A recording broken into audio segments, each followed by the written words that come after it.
Apakah saya berdosa? Sudah sering mungkin belum menerima takdir Allah. Sering mengatakan, seandainya dulu saya lebih cepat membawa ayah saya ke rumah sakit, mungkin sakitnya masih bisa diobati. Seandainya waktu Idul Adha saya pulang, mungkin saya akan bisa lebih lama bertemu beliau. Saya sudah coba menerima Ustadz atas takdir Allah, tapi itu berat. Dari saya kecil, ayah saya cuma meminta, nanti kalau tua, ayah mau ikut nita. Iya. Selalu sampai saya kuliah, cuma itu yang belum minta. Berbeda mungkin dengan ibu, kamu harus S1, kamu harus 2, baru kamu menikah.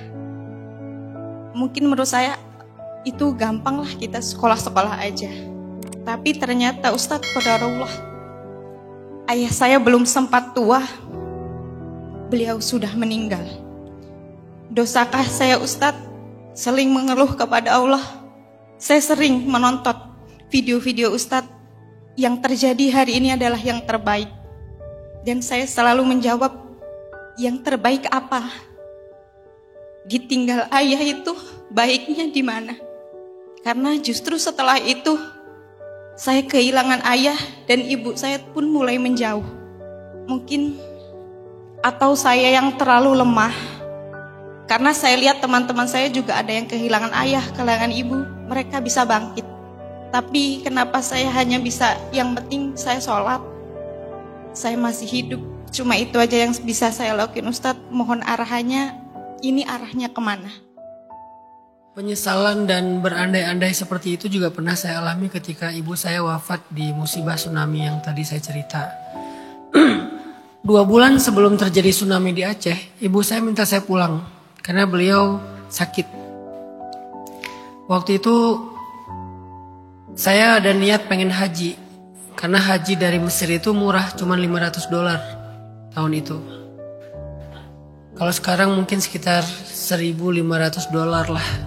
Murah lah haji dari Mesir. Kalau waktu itu $500 karena kita naik kapal. Kalau sekarang naik pesawat, kapalnya udah nggak beroperasi.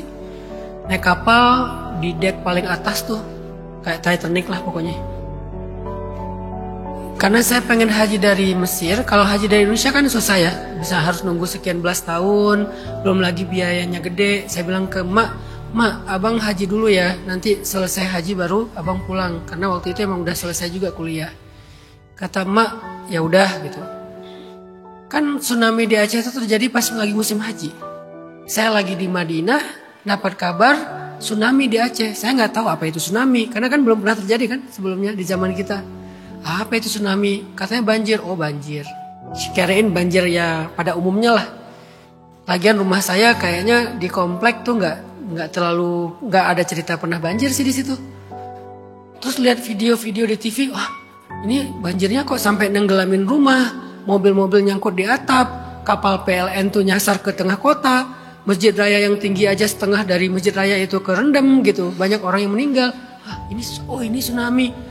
Akhirnya saya hubungin keluarga, nggak bisa dihubungi lagi karena lost kontak semuanya.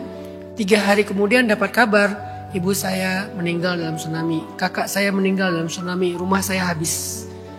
Di situ saya nyesel senyesal-nyesalnya. Mulai muncul seperti tadi kata-katanya, seandainya saya waktu itu pulang, mungkin ibu nggak meninggal karena saya bisa bawa ibu lari ke tempat yang lebih tinggi. Karena beberapa tetangga itu selamat karena mereka lari ke bukit yang lebih tinggi. Ibu nggak bisa lari, kakak nggak bisa ninggalin ibu sendiri karena mereka cuma berdua di rumah. Kalau ada saya mungkin bisa naik motor lari atau saya gendong lari gitu ya. Kalaupun ibu meninggal karena udah takdirnya, minimal kalau ada saya di rumah, mungkin ibu dikuburkan secara pribadi di kampung. Bukan yang dikuburkan massal, diangkut pakai truk, ditaruh di dalam lubang yang segede lapangan bola gitu. Ketemu si jenazahnya, cuma dikuburinnya massal karena nggak ada siapa-siapa. Kalau ada saya di rumah mungkin saya akan nyewa mobil bak terbuka atau apa gitu, pick up, bawa ke kampung. Nanti di kampung dikuburkan sendiri-sendiri, ibu, kakak, dan keluarga-keluarga yang lain. Karena keluarga besar kami juga banyak yang meninggal dikuburkan di kampung karena keluarga mereka bisa bawa gitu. muncul penyesalan yang luar biasa. Kenapa saya nggak pulang? Kenapa saya keras kepala? Kenapa saya egois? Pokoknya marah ke diri saya sendiri. Dan gak semangat hidup lagi. Yang saya cerita tadi, udahlah nilainya anjlok. Ibu meninggal, apalagi coba harapan saya hidup. Berandai-andai. Tapi akhirnya pelan-pelan saya belajar lagi. Saya cari-cari lagi literasi. Kan saya belajarnya di sana jadi gampang nyari. Apa hikmah dibalik ujian dan seterusnya. Akhirnya saya mulai bisa berdamai. 1. Ibu meninggal tsunami, tenggelam. Berarti dapat pahala syahid insya Allah. Itu lebih baik buat ibu daripada hidup bersama saya. Belum tentu saya bisa membahagiakan ibu. Kedua, ternyata hidup di sisi Allah itu lebih baik daripada hidup di sisi manusia, walaupun keluarganya sendiri. Karena orang tua kita atau keluarga kita atau manusia mukmin yang sudah wafat itu sebetulnya mereka kan nggak mati sebagai benda mati kan? Mereka ada di alam roh dan di alam barzakh. Yang satu rohnya di alam ruh, yang jasadnya di alam barzakh, dan itu ada kehidupan di dalamnya. Antara yang disebut dengan nikmat kubur atau siksa kubur. Dan nikmat kuburnya itu kayak taman-taman surga. Jadi keadaannya di dalam kubur itu lebih baik daripada keadaannya hidup di dunia. Kita aja yang secara terbatas dengan egoisnya kita ngerasa bahwa sayang banget dia nggak ada bersama saya lagi, nggak sempat saya bahagiakan. Emang kamu lebih baik membahagiakan dia daripada Allah? Kan itu pertanyaannya. Baru saya ngerti, ya Allah maafkan saya terlalu sombong. Saya pikir kalau saya pulang dari Mesir, saya lebih baik membahagiakan ibu daripada engkau ya Allah. Walaupun ibu ketika masih hidup juga, saya tuh anak kesayangan ibu dan yang paling mirip dengan ibu. Kan biasanya anak laki-laki yang mirip ibu, anak perempuan yang mirip ayah itu paling dekat kan. Saya tuh di antara keluarga paling dekat sama ibu. Sampai kayak cerita Ertuğrul tadi, anak saya tadi. Saya berangkat ke Mesir, seminggu pertama ibu sakit. Saya panjang rambut, ibu saya nelfon. Bang, abang panjang rambut ya bang? Loh kok emak tahu? Mama mimpi. Potong itu rambutnya, potong. Sekarang aja udah bisa panjang. Dulu panjang dikit, ditelepon. Panjang dikit, demam saya. Kayaknya kutukannya udah dicabut kali ya. Jadi udah bisa panjang. Artinya apa? Artinya saya terlalu sombong untuk ngerasa bisa lebih baik membahagiakan ibu di dunia daripada Allah yang membahagiakan ibu di akhirat. Ternyata yang terbaik buat ibu saya itu bukan ada di sisi saya, tapi ada di sisi Allah. Dan pulangnya kepada Allah dengan membawa pahala syahid. Dan siapa tahu pahala itu bisa memberatkan timbangan kebaikannya. Dengan mungkin keterbatasan amal-amal solehnya ditambah dengan pahala syahid. Itu cara saya berdamai. Kemudian yang terakhir, oke, saya kan berjanji mau membahagiakan ibu kan. Walaupun sekarang ibu udah gak ada, saya tetap akan membahagiakan dia. Dan dia sekarang lebih butuh saya daripada dulu. Gimana cara saya bahagiakan dia? Saya harus hafal Quran. Saya harus punya masjid. Saya harus bisa umroh tiap tahun dan membadalkan umroh ibu. Saya harus bikin program dakwah, bikin sekolah gratis atau apapun itu yang bermanfaat dan niatkan pahalanya ngalir buat ibu. Itu jadi motivasi saya untuk bangkit. Makanya tadi salah satu why-nya adalah kenapa saya bikin sekolah gratis ya biar pahalanya ngalir buat ibu. Kenapa bikin masjid biar ngalir pahalanya buat ibu. Kenapa umroh tiap tahun pasti ngebadalin ibu, kakak setiap tahun.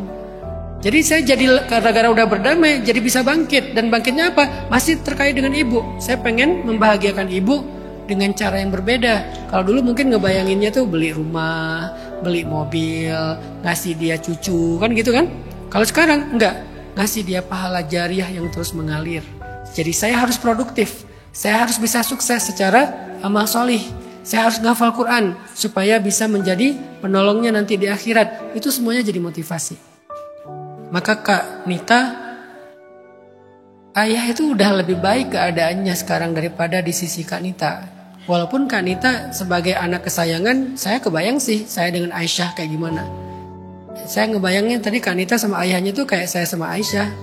Pasti dekat banget gitu. Tapi kalau kita ngelihat dari kebutuhan ayah, ternyata keadaan ayah itu sekarang jauh lebih baik daripada kalau dia masih bersama kita.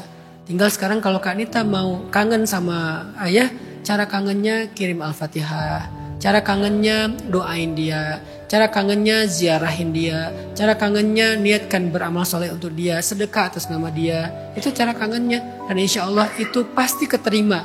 Dan by the way, orang tua kita itu ngerasain apa yang kita lakukan di dunia, karena terhubung. Semoga itu bisa menjadi alasan buat Kanita bangkit juga. Karena dulu saya pernah di situ bangkitnya gara-gara ngerasa, ya Allah maafin saya sombong. Saya pikir saya bisa membahagiakan ibu lebih baik daripada engkau. Enggak, Allah lebih baik daripada saya. Allahu a'lam.